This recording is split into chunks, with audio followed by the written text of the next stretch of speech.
at the core, you are who you are. Yeah.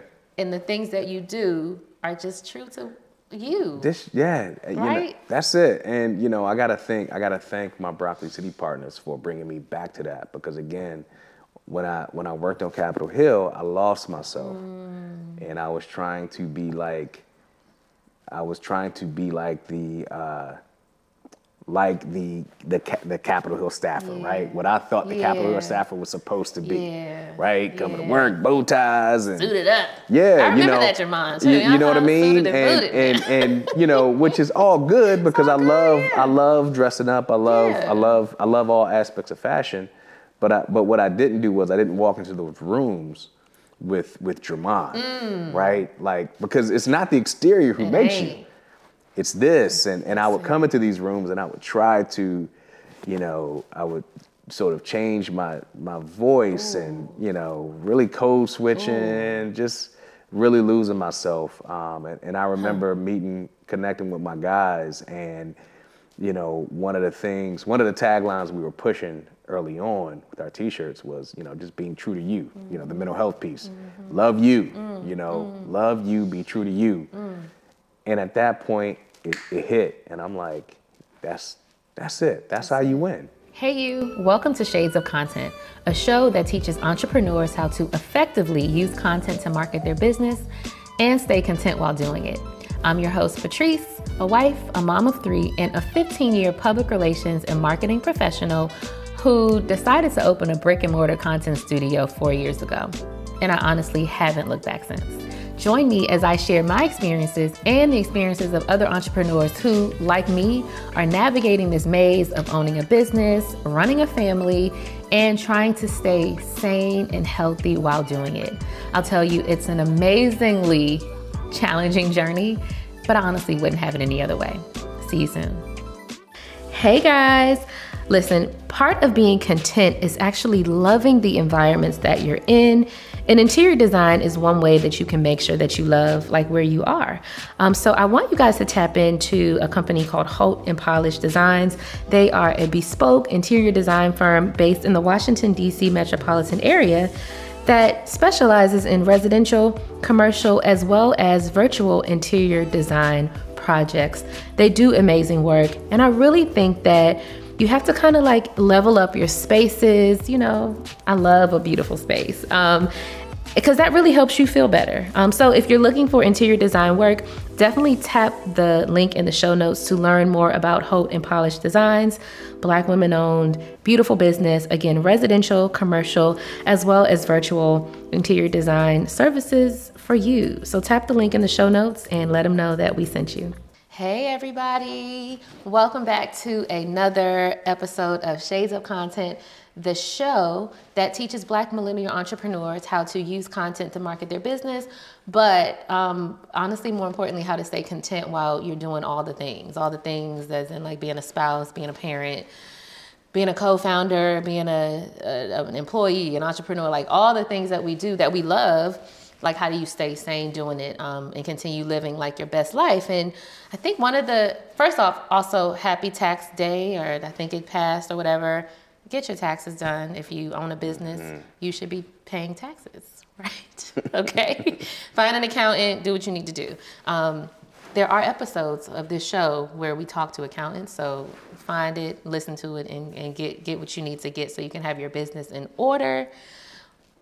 I love having this show because I get to talk to people who like are really amazing, right? They are doing so many amazing things. They've created businesses, they've created movements, they're building communities, all the cool things, right, that you see on Instagram and that you want to learn about, but also they are regular people. When I say regular, I don't mean like you regular. I don't mean like that, because we know with Reggie. I ain't talking about the Reggie. I'm talking about just normal, everyday, solid people who have normal lives and are taking care of, like, you know, just living their lives. But more than that, I get to have conversations with my people.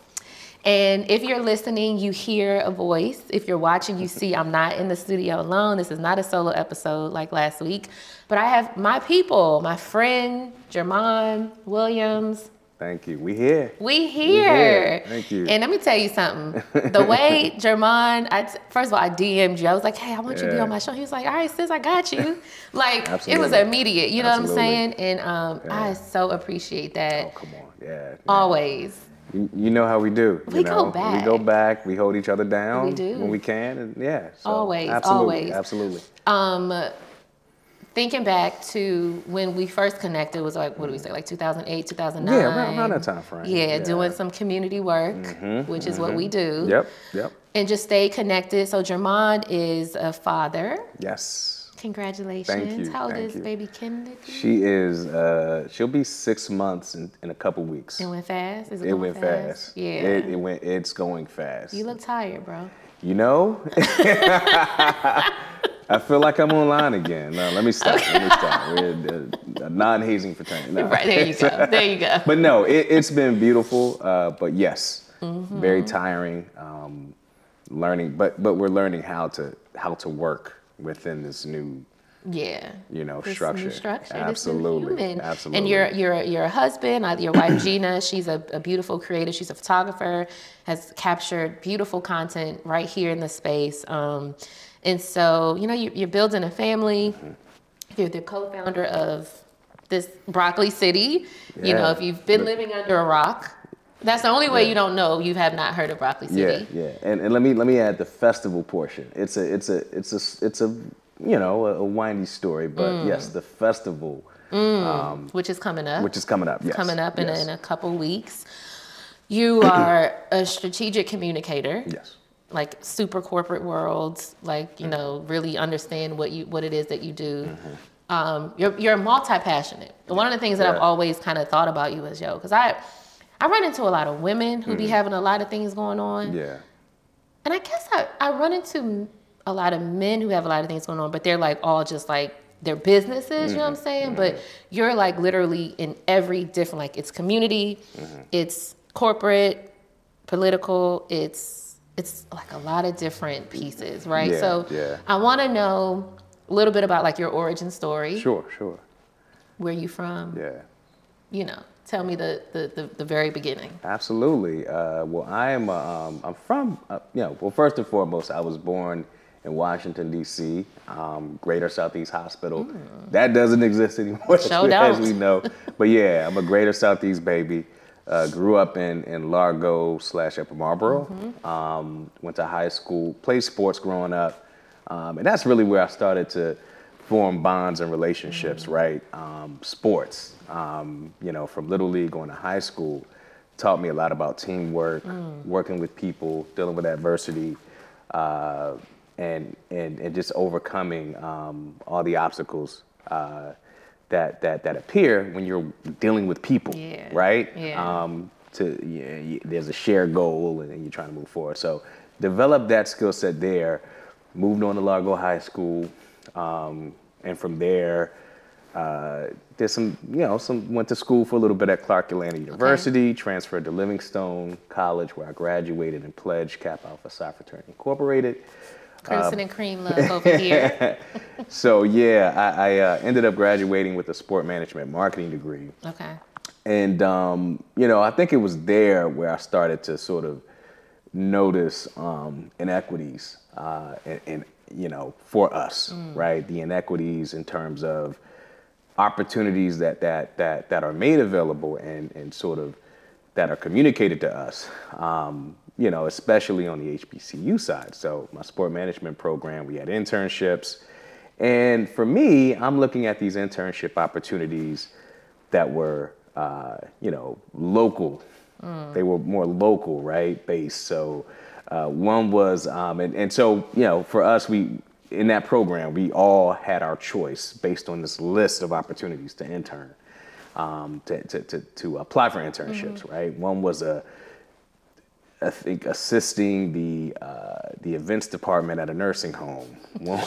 One was, I think the most notable opportunity presented to us was one with the Boys and Girls Club down in Charlotte, North Carolina. And, there's nothing wrong with that, but I think at that point I started thinking bigger and dreaming bigger. And so I started asking, well, why don't we have opportunities presented to us in professional sports, right? Because the league offices across the spectrum of pro sports have internship opportunities. Right. Why aren't you telling us about them? And I challenged my department at Livingstone about that. And so for me, I started to apply for those types of positions, got an internship with the NFLPA, and then that rolled into being my first job out of college at the Players Union here in DC. Here in DC. And, there I got a chance to delve into a bunch of different areas, marketing, sports, as an executive assistant. You get to do everything. Everything. You have to do everything. And I found my passion for comms there, comms and marketing, and, had an intern. I had a mentor there by the name of Joe Briggs. Shout out to Joe Briggs. Yes. And he used to tell me, be intentional about like your next steps. We would sit down and talk about what I wanted to do. And he just said, be intentional. So I ended up leaving the PA 2.5 years in to pursue my master's degree. And I started to work in government. And at that point, I felt like I was just kind of assimilating into DC culture, like DC culture back in the 2000s, early 2010s. It was all about government. Yeah. It wasn't as, I think the creativity was budding around that time. And so I did that. Worked in government, worked on the Hill. I thought that's what I wanted to do. But the whole time I started, marketing companies and working with people, right? To really tap into my true passion. So I didn't let, me working in that space stop me from doing what I was doing. But eventually, as I finished up grad school, I was like, I want to get into full comms, right? But around this time, this is when Broccoli City is starting to sort of bubble up. Okay. I met my partners, Marcus and Brandon, around 08, 09. And I really used Broccoli City as a test case for just trying out, different learning, PR, getting into it, and really trying out just the aspects of it that I loved. There was this time frame, I think it took me back to that when you mentioned working. Like, I think at that time, we were all working full-time jobs, right? Like, I know I was working at the USO. We all had these very secure full-time jobs. Right. And we were all moonlighting as these, cool sneakerheads and event people and community people. It was very, really, when you look back, it's like, that was a really cool time. It was I call that, when I talk to our peers, I call that the Renaissance. Yeah. As, time here in this DC, right here in DC, right? Because the mega clubs were it. That was it, right? When you got off of work, you went to a happy hour with a bunch of free drinks, and then you went to a mega club. You transitioned to a mega club. But there was the little, the culture, the arts, it was really not, it really wasn't tapped into at that point in time. And but we were sort of creating this society within the larger society, right? And doing all that on our own, doing our own PR, doing our own, we just all, it was just very self-sustained community. Helping each other out. And with the sneaker events and us popping up, we would help and promote PR. And then we just sort of fed into each other in that way as we continue to move. Again, Broccoli City, we were T-shirts, we were in that same world. Right. You had the artists like Wale who were bubbling at the time. But, everything was, I just think about it, from, Greg and Mo, over at the museum. Yeah. We were. Now. Yeah. But, I remember hitting him up one day and I'm like, we want to do a BC TV, with Wale just walking around Georgetown. Yeah. They agreed to do it. We met up and we were just walking, following him. Didn't really have a rhyme or reason, but it was just capturing footage. It's content now. Just creating. Yeah. We were just creating, you know, and so it was certainly a Renaissance period. I want to talk. The elephant in the room. Yeah. Broccoli City BC Festival now, and let's talk through what that started, because I remember I remember it being a really organic, plant friendly, like vegan, lifestyle, crunchy, all the things that are normal now. Yeah. Right? It was not the norm back then, especially for Black people in the space. Right. Well, you know, I think you talked about, you know, the sneakerhead piece, and I think for us, you know, what connected us, the connective tissue, was the fact that we love sneakers, we love fashion, we love pop, we loved our culture, but we also loved eating healthy and sustainability, right? We love those things, and so for us, it was about creating a platform that would be the complex sort of magazine or movement in that space, you know, something that connected all aspects of culture that we love, while providing insight into, you know, for our community, you know, into the green and clean eating space. Benefits. And so that's what we did. You know, it started with the organic T-shirts, right, with the positive messaging. You know, we would have messaging that, and we got that concept from the Johnny Cupcakes. You remember this? Johnny Cupcakes. Yeah, that's so this crazy. is like this was the T-shirt. The T-shirt blog era, right? Yep, T-shirt blog era. So we were just taking things that we loved about culture and mixing it and just creating. And it didn't matter, I think at that point, we didn't have any measuring, any measurement, you know, tools in place to measure success or failure. For us, we were happy creating, you know? So we would get these T-shirts going. We had the blog going. And over time, we began to sort of scale into more of a platform that people could utilize to improve their lives.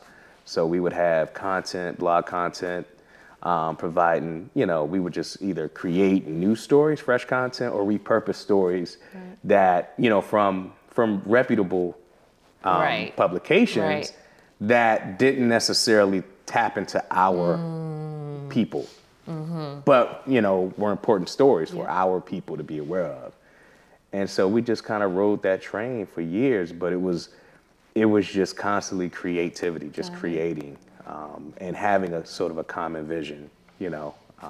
And it's you, it's three, there was three of you all in the beginning, four. It's funny. We've always viewed it as a movement. So I met, so the founders of Broccoli City, Marcus Allen and Brandon McCahon, met them in 2008. And what impressed me was they literally had this, it was just a dope movement. They had dope people who were connected to it, who were creating with them between DC, LA, and Atlanta. I came on board and, you know, really helped to sort of solidify the footprint here in the DC area. Gotcha. But over time, you know, we ended up, within a year, Daryl Perkins, joined us and we sort of formed like Voltron at that point. You know, Daryl had a really, really deep connection to community activism and community work, you know, working with the Hip Hop Caucus and other organizations between the Bay Area and San Francisco and Berkeley and Oakland back here to DC. So he came in and really gave us that strong, rooted foundation in community. And we just continue to do events between both coasts.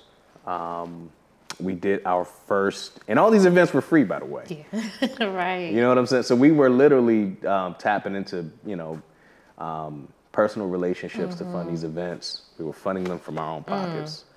But this was all pre-BC Festival. Okay. We were just doing events. Like... What I don't remember. Yeah, I'm old. Yeah, we old. I'm telling you. Yeah. So you know what we would do is we were looking for like cool spaces, like you know, like where we are here, right? Yes. We would look for the cool spaces, excuse me, that provided sort of I would say, a multi-layered experience, right? Where every aspect of the space looked different. Yep. Art studios, coffee shops, very unconventional spaces to rent out. And we would just pop up, we would bring creatives in, you know, friends of ours who were doing cool things, you know, and we would just tell people like, yo, come through. The first event that I did in collaboration with those guys was an Earth Day event in 2009. Okay, yeah. It's coming back to me now. Yeah, but we did this at the New Era hat store in downtown Atlanta. And we had a bunch of green vendors.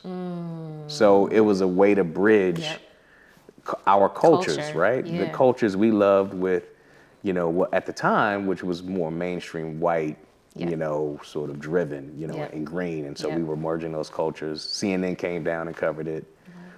But that was the sort of the type of event we would do. Got it.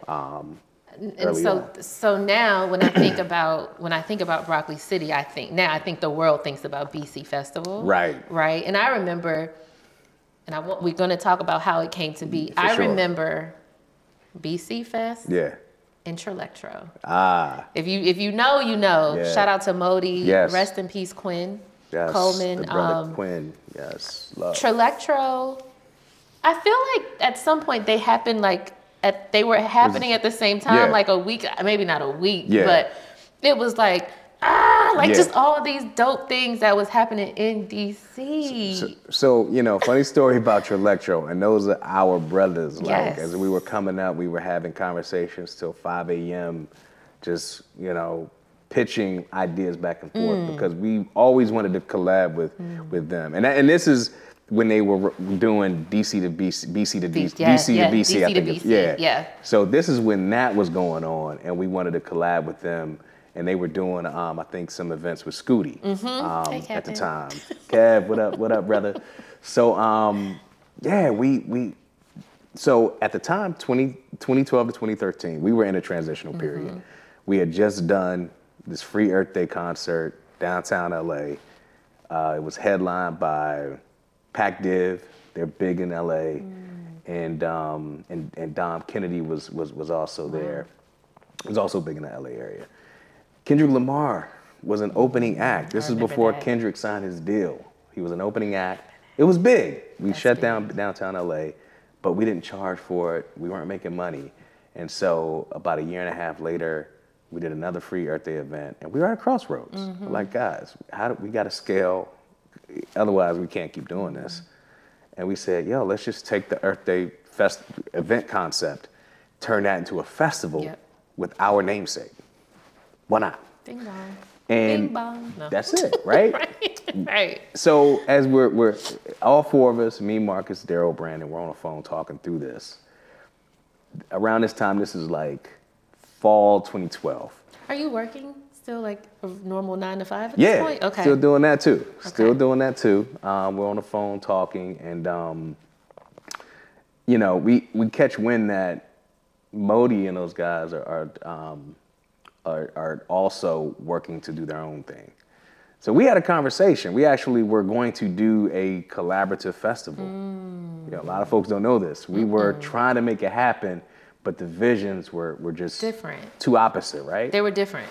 That's it. Yeah, they were different. And that's okay. Yeah. We said, you know what? How can we support y'all? You guys support us. And then we had a conversation around when they were going to do theirs, and then we were going to do ours.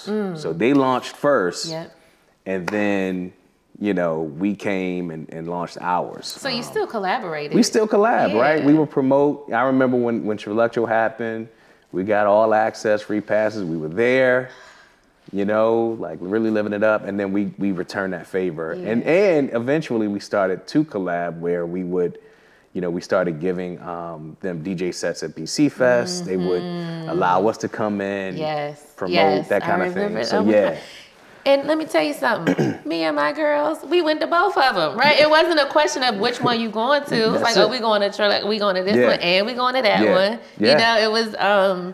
And also, as y'all scaled, and we started to see it be these big national festivals, which we will talk about.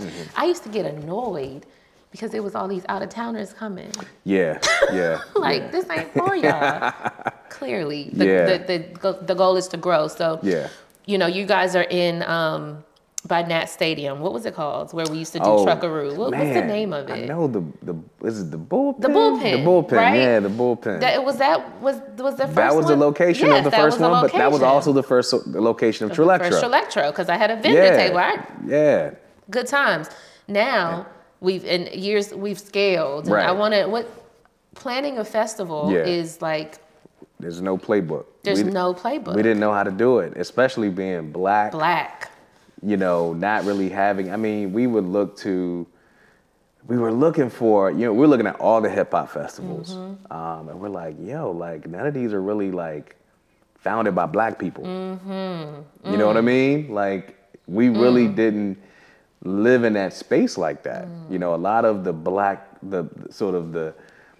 the festivals that were founded by black people, if you want to look to those, you got to go back to watch stacks from the 70s. Oh, wow. You know what I mean? Yeah. But yeah, it's so expensive to start. We're never really there like the large scale. Like we didn't start those. Capital. Absolutely. Yeah. So anyway, we just started looking and trying to understand. Okay. How do we piece it together? What are the steps, right? Kind of creating a project plan around it all. We knew for a fact we needed to connect with the venue. We had our budget, and we started tapping into our personal resources. Shout out to my boy Jabri, who really connected us with the owners of the bullpen. So Jabri got me that contact, and then from there it was tapping into our people for the funding. Gotcha. To get these artists. Gotcha. Because you have to pay talent. You got to pay the talent. And, you know, the thing about any kind of sponsorship dollars, you know, companies want to see some kind of proof of concept, right? Yeah. And we didn't have that.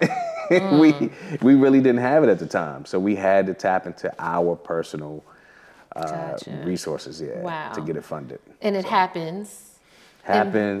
We don't lose money. Okay, we don't owe people, right? Because these were like people who were investing money, right? They wanted their money back. Hell yeah! So we didn't lose money. We were happy about that, and then we were off to the races. Wow. You know, planning the next year's event. What does it look like from an IP standpoint as far as protecting the brand? Yeah. I think that's like a very sexy conversation now. But back in 2012, 13. Definitely not 2008. Yeah. We were not thinking about trademarking, none of that stuff. No. Did y'all run into any of those issues, or was it always easy to just? Yeah, because I think when we were in the t-shirt game, you know, we were trademarking the name, things of that nature. Okay. But, you know, in terms of festival and what it looks like, we learned very on that, you know, to some degree, you know, things are copied and recreated, right? So at that point, it's all about just trying to put your stamp on it. Got it. You know, so that you can be distinguished from anybody else. You know, trying to do what you're doing, and for us, because no one was in the green space, the clean eating space, the way we were, where we were being ourselves, and we were making it cool for people to be who they were. It was just natural, and we became known for that purpose. And after that, we just started to, it became about building these broccoli cities, communities, right? That we thought, communities in the way that we envisioned, you know, strong economies, black-owned businesses, education, and access to healthcare, and healthcare options. And so we just sort of built it that way and continued to sort of naturally brand ourselves, you know, under those pillars. The city, I don't think I ever thought about that word city and like this collective community of all these four things. Interesting. Yeah. Right, so the festival is growing, boom, boom, boom, boom, boom. Every year is lit, the talent gets bigger and bigger. I feel like Nipsey was at 2018 when Victory Lap came out. About a year or two after. No, he died in what? He passed the year after. Yeah, the year after. Yep. And there's some really great footage of him performing because Victory Lap had just come out. Wow, that's historical. And I gotta speak because specifically because that really hit us hard because we got history with Nip. In particular, my partner Brandon McCahern, who resides in LA. He was in LA when Nip's generation of rappers started coming up, right? The New West Coast, the Dom Kennedys of the world, all that good stuff. And we were doing events in LA to raise awareness to different, around, cultural issues. At that time, it was about misogyny in hip hop. We did at UCLA called on us to help them pull off a panel on, it was called Bling and Booty, misogyny in hip hop.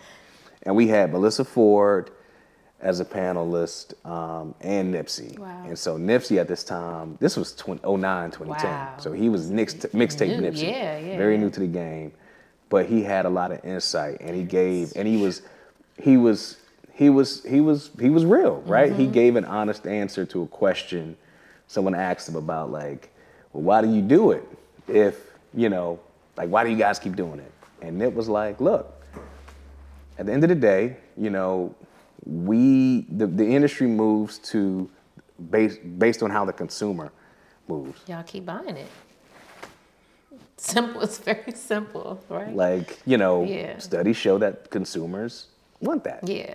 At the end of the day. And so yeah, and if we don't do that and then we don't move units, then we lose our record deal. Right. So yeah, from there we started to really forge a relationship with All Money In. And, yeah. I've said it before, Nipsey in that movement, because it's not just him, right? It's literally the All Money In movement in that one of the latest episodes is like vertically integrating your business, which is something that Broccoli City has always done very well. Multiple revenue streams off of this one overarching brand. Right.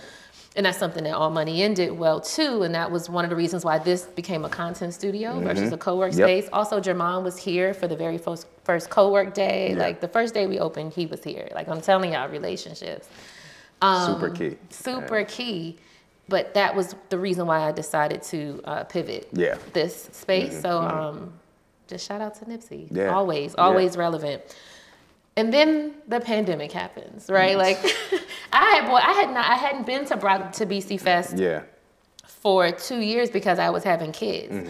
But I was like, oh no, I bought my ticket for 2020. Me and Chrissy, hey Chris, we were ready to go. Yeah. And then the pandemic happened. And every single festival no longer existed. What did that look like for y'all? It was a very scary time. Yeah. I think it was a scary time for everybody, but just, just not knowing, right? Not knowing what was happening. I think initially we all thought, oh, we're going to go underground for 2 weeks and then we'll all bounce back up and we'll be good to go. When 2 weeks turned into 2 months, 2 months turned into 6 months. Yeah. At that point, we started to panic, but we still tried to push forward with things. But as spikes started to happen, outbreaks started to happen, we naturally, at the end of the day, we didn't want to put anybody in harm's way. Because remember, in 2020, when it first happened, there's no vaccine. No one knew how to deal with it. Yeah. So we wanted to do what was best. We canceled that, refunded everybody. We did. And then we tried to do it later in 2020. Like October. Same thing happened. We had to cancel. And then we were like, all right, well, let's just wait until 2021. Same thing happens, right? Yeah. This episode is brought to you by Black Girl Holidays, the content planner and calendar that highlights Black women, Black girl magic 24/7, 365. And you guys, all new for 2022, Black Girl Holidays is not only a calendar like it was before, but it's also a full planner, okay? Get your Black Girl Holidays content calendar or planner today by visiting www.blackgirlholidays.com and make sure you use that Shades of Content coupon code so you can get a % off. Again, blackgirlholidays.com, or just tap the link in the show notes, y'all. Right? Yeah. And the mayor, at that point, the mayor's like, yeah, guys. So we repeated that cycle where we were like, we came in 20, I think what happened was in 2021, we tried to outsmart the pandemic. We were like, you know what? let's not plan for spring 2021. Let's just plan for fall 2021. Right. And the pandemic was like, nah, we here. We here. We're here. Yeah, Spoke to the mayor, decided to do what was best. Okay. And I think going into it this year, we've all learned a lot about the pandemic. We know that it's not over, but that it's about having precautions in place. Right. And for us, that's what we want to do, make people as safe as possible. So, encouraging people to come out, wear their masks, that kind of thing. There's no strict mandate for it, but we're encouraging people to do that. Are you guys always? One of the things that I really admire about you is how your partnerships. And being a part of a team is something that I always associate you with. And I think that is something that I, from my businesses, have not had the, I don't know if luxury is the right word, but I haven't been able to experience that because it's just always me. And, there's pluses and negatives, pluses and minuses to all, any way you look at it. But as y'all are going through the pandemic, or as you're planning anything, when you have 4 people, probably more than that, what is the process for everybody getting on one accord and thinking through, it ain't just one person? I think for us, it was just, we've always been agile, and I think that's key to business, right? Like you've been agile and created, you're nimble enough to be able to pivot based on the environment. And I think that's a lesson we've learned over the years is you cannot control environmental conditions. So you always have to be ready to pivot at a moment's notice. So for us, having those 4 minds from, who all carry a different way to move forward, approach, right? We had discussions on the whim because we needed to continue, right? We needed to find ways to take advantage of the chaos, right? And I was taught, I remember in grad school, a professor told me, in chaos there's always opportunity, right? You gotta switch your mindset a little bit. And when we did that, we started looking at the digital opportunities, and then we started looking at other ways to make our presence felt in a safe way. And Marcus, my partner Marcus, had the bright idea to pitch a drive-in movie concept to Events DC. Right? And it was, because at that time, for that too. Movie theaters were closed. And when they were starting to reopen, people were a little apprehensive about going to them. So, we all like, let's do it. So we just got into our work lanes. Brandon's, talking to studios in Hollywood about, licensing different movies, and then it just became us reliving our childhood. And everybody got behind it. So that was one way we were able to stay afloat that summer into the fall. And then we allowed other people to come in and premiere their indie films, their indie, projects, right? So it really became a community thing. We started our podcast, it was more of a, it was more of a weekly show, sort of a live stream that we did, so we started doing that, started hosting people we had connections with. We took BroccoliCon digital, we scaled it down, and we were able to tape episodes in advance to provide that quality content to people. So, we didn't come up with excuses. We just, we pivoted. We said, okay, where's the environment taking us? It's taking us online. It's taking us to outdoor events where you have to be 6 feet apart. How can we live in that space?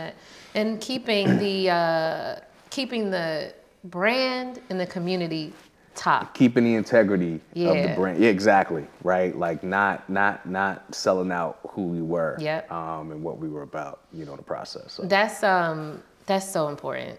Like you really have to stay solid. Cause you can move and be nimble and pivot with the actions. Right.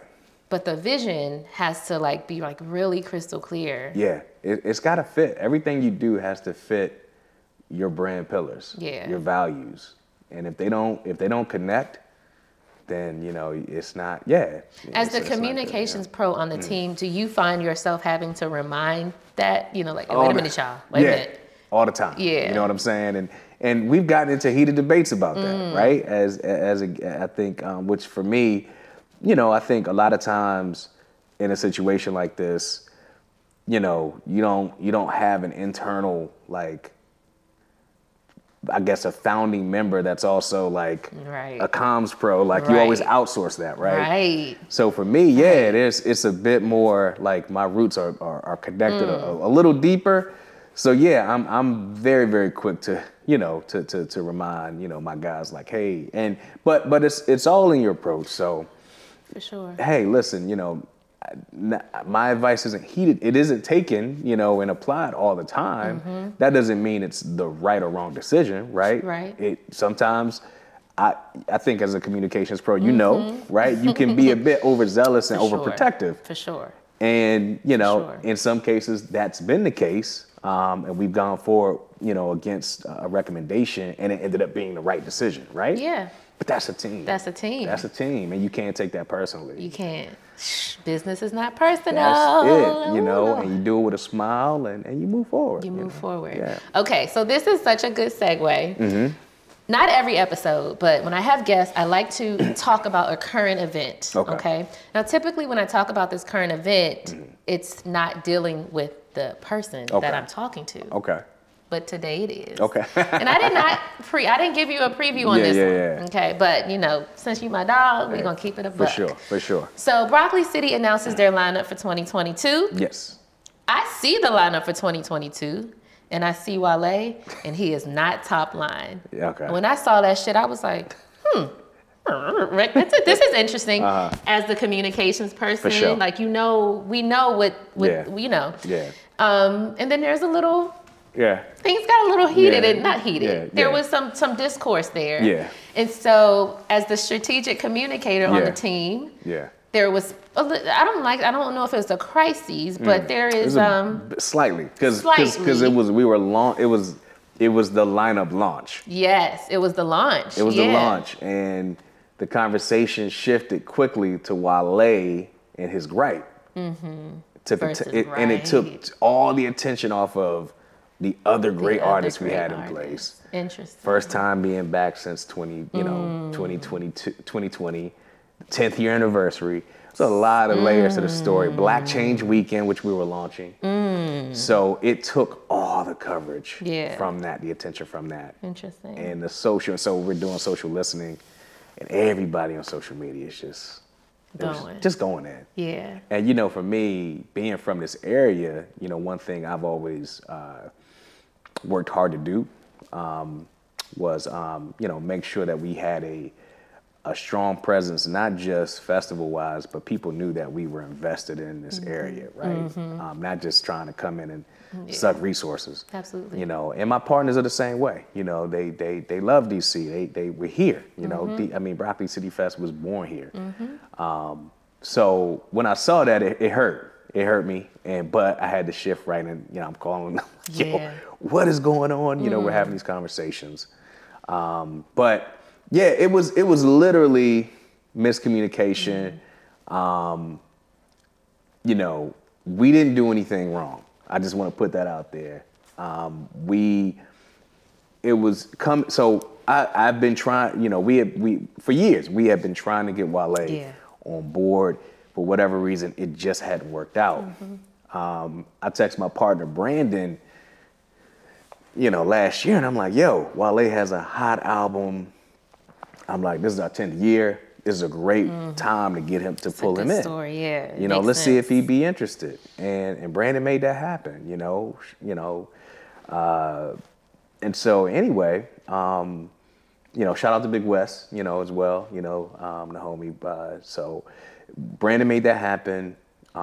They negotiated with Wale and his team, and it was known that he wasn't headlining, you know, which is, you know, cool. And, you know, we thought everything was good to go there. And I think the miscommunication just ended up being around placement, you know, design. Just a little, just you know, design. Literally graphic design. And, you know, I understand, you know, we just, you know, I think we disagreed on the approach. But, you know, the respect, you know, for Wale and what he's done, what he's meant to, you know, he's the foundation of hip hop in DC, really on that national level. And so the respect, absolutely. We've always been fans. It's always been there. It was just miscommunication. And I think the disagreement for us was just about the way it was handled. Yeah. We were like, yo, just text us. Just text us, because the foundation is there. Like, we know you. And we had been talking, right? We had been talking, and it was literally just moving some pieces on the board around, you know.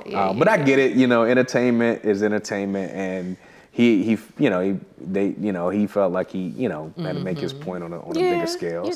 You know. But yeah. The artists, they sensitive about this shit. But from a calm standpoint, what I did was I enacted, so my crisis strategy was, you know, to be honest. Yeah. And to go to where the conversation is happening. Yeah. I didn't want to talk to a bunch of press at that time because I'm like, yo, listen, you know, let's not get into that kind of you know, because also a lot of people aren't reading articles like that. Especially, it just is what it is, right? A lot of those articles might get missed. So what I did was I started just following the conversation on Twitter, and if I saw a large thread happening where people are just speaking on stuff they don't know, I would jump in and I would just sort of add my 2 cents in a respectable way, like in a very respectful way. From Broccoli City? No, from my personal account, because I wanted people to see a face. Got it. You know, sometimes you got to humanize the brand, and you know, in crisis situations, nobody wants to hear from the brand's account. Yeah, they want to hear from someone from leadership, right?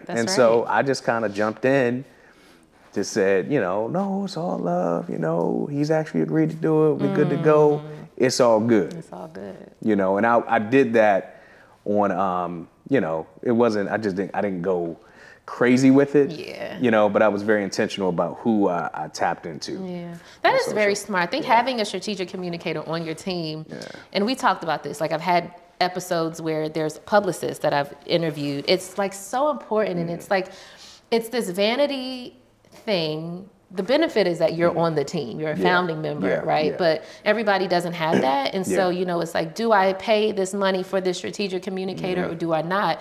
But you look at this very real instance of just having somebody on the team that can like take a step back and think about all the variables and really strategically figure out the best way to address it. You know, to humanize it, like you said. Absolutely, because, you know, again, you know, and rightfully so, I understand, you know, people from this area sort of misunderstanding the situation and then misinterpreting it thinking that they know what it is. Yeah, like, oh, y'all not showing love to DC. Y'all don't, I'm tired of people coming in here, setting up shop. And they said it just like that. Yeah, I'm tired of people coming in here, setting up shop and just taking all our resources, taking our money. And so in those moments, I would respond directly to those people like, yo, first of all, I'm from this area. I'm from here.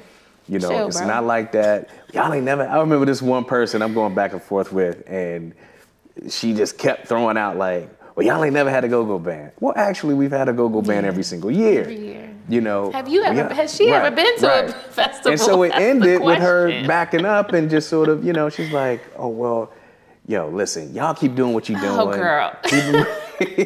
But this is, you know. This is it. Yeah, this is and what we do. You know, and I think people outside of our profession don't get how important those localized conversations are, because they spread. They do. You know. Yeah. So. Wow. So I'm gonna try to. That's Mother's Day weekend. I've already gotten it too.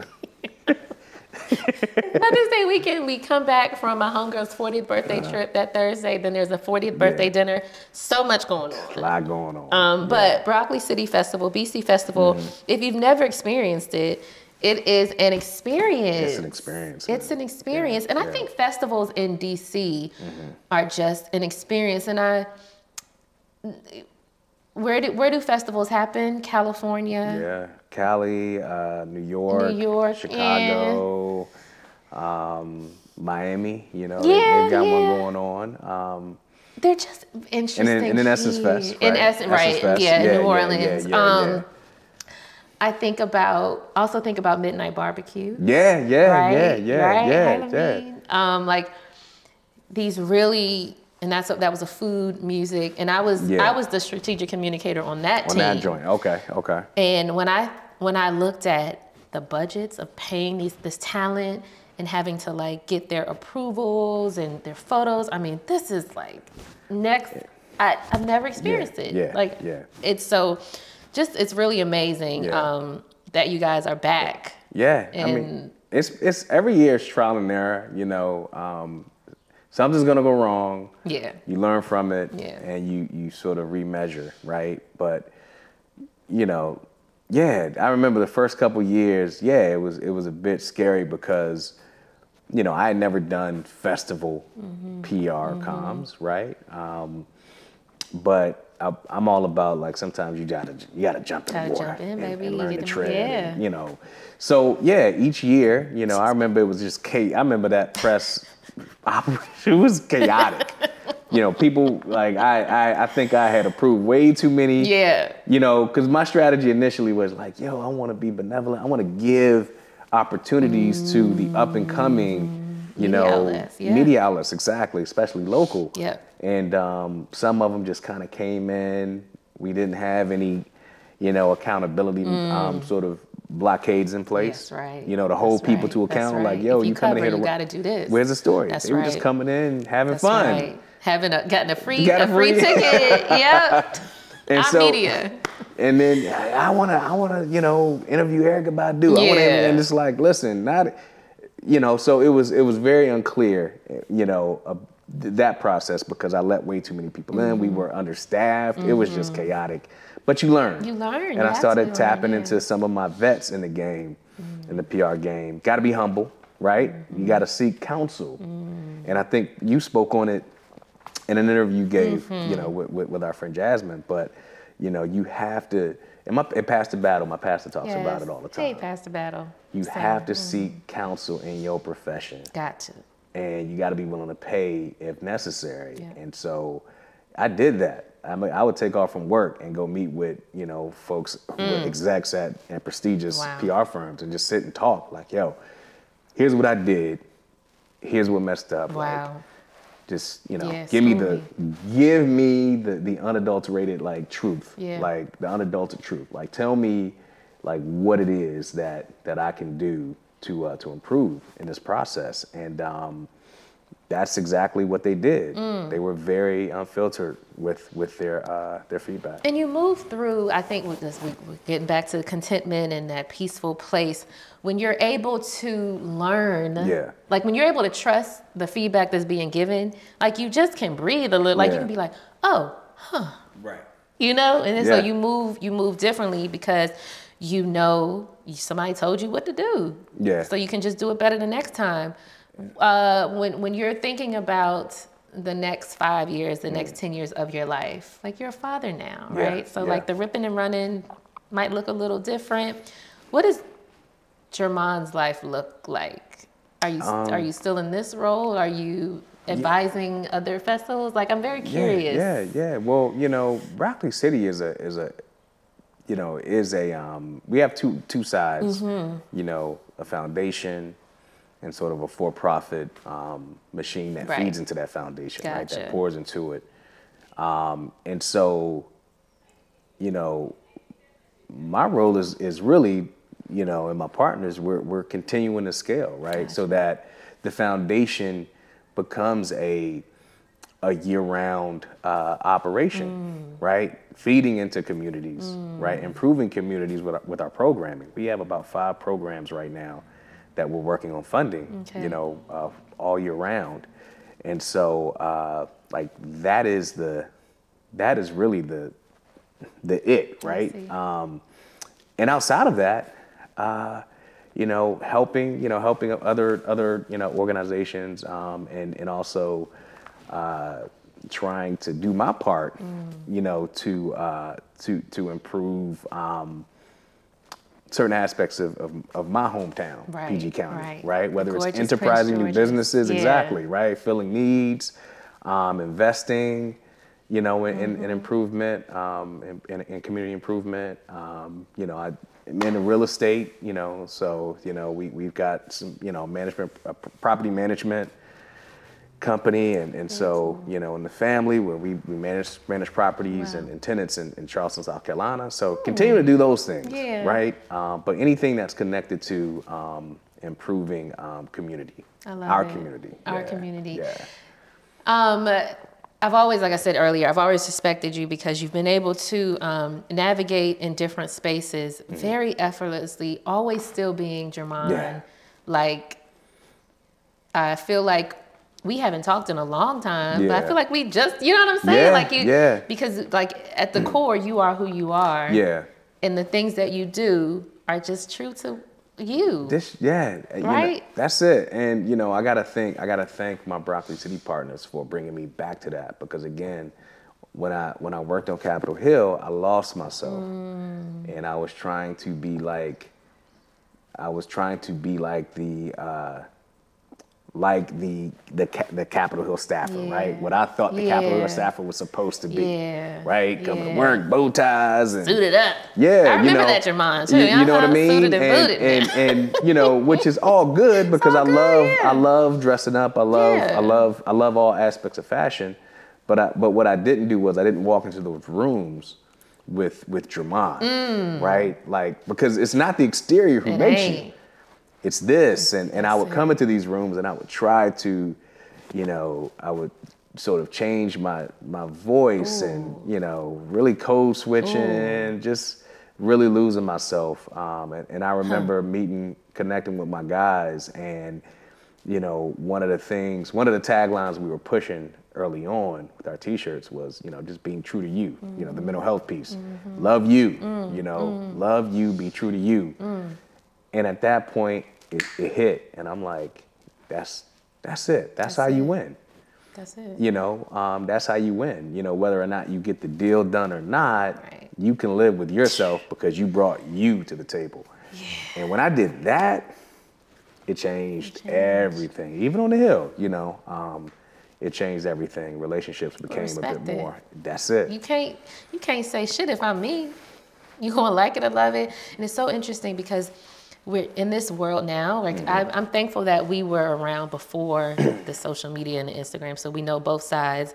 But in this world now, where you have Instagram, where you have TikTok, seemingly platforms that allow you to be you, people still ain't being themselves. Absolutely. They're even more so not being themselves. Right. For all the reasons. Right. So if there was ever validation that you needed to like just fucking be you. You don't gotta dance on reels if that ain't you. Like you don't listen. You don't gotta be an entrepreneur. Like you don't gotta do anything that ain't you. That's it. You know, I'm not that. I'm not a reels guy. Yeah. My wife is. I'm not. So you won't see a collection of reels. You know, you'll see stories, but you know that's not me, and that's okay. And that's okay. That's okay. And yeah, like you don't, like I said, you don't have to be an entrepreneur. You don't have to be a content creator. You should literally do what feels right. That's it. And maybe we're speaking from a place of privilege of being older.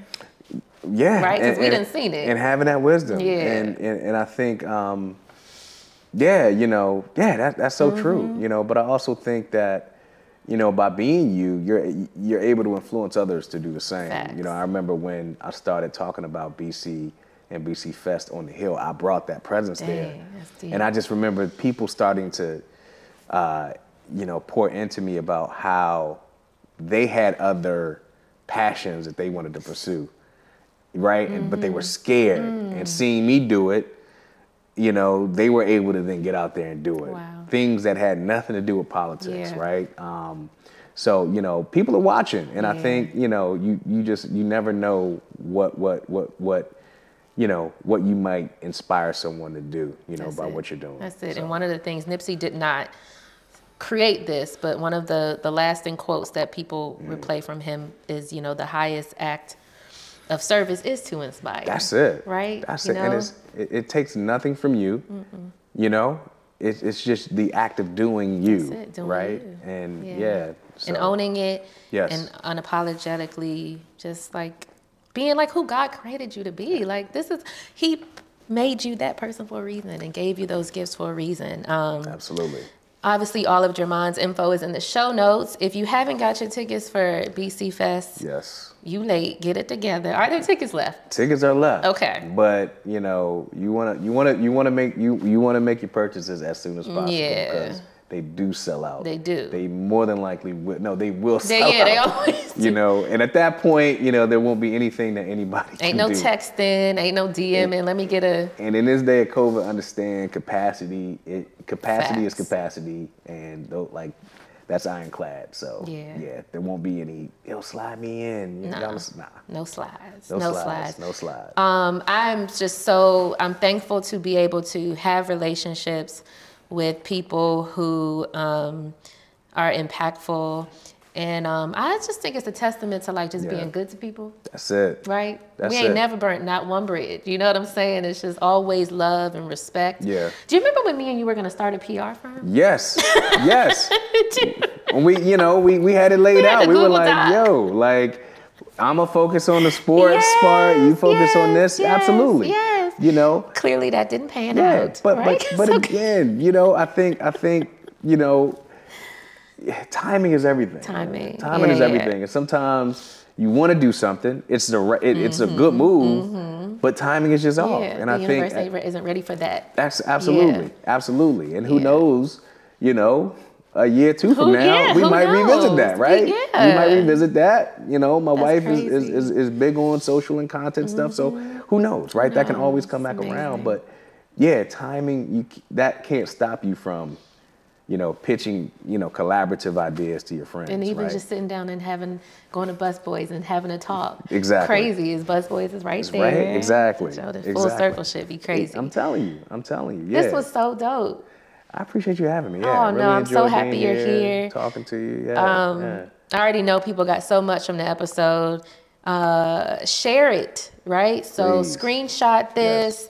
Send the link to someone, to many people, post it on your Instagram, and just stay connected, stay tapped in. Think about the relationships that you have in your life, and nurture those. And that don't mean you got to text every day, check on them, check on what they're building, see how you can collaborate, and also, like I keep saying, it's okay to it's okay to love more than one thing. It's okay to want to do some of this and then pivot and do that, but always keep that vision. Yeah, that's key. I was told by a mentor a long time ago, that because coming up, I was taught you had to focus on one thing at a time. You can't, but it's unnatural because we all have a bunch of things that we love to do, and so. We got to tap into those things. We got to, don't be afraid to do it. And like Patrice said, network across, man. I think Issa Rae spoke about this. Issa said it, and that's what we're coming up in that late 2000s, early 2010s with our businesses. That's what we did. That's what we did. We were networking with each other. Broccoli City Fest 1 wouldn't have happened without our peers who were trying to build along with us. We basically took what they were building, and we were able to integrate that into into the vision of Broccoli City Fest. So network across, that's super important. So important.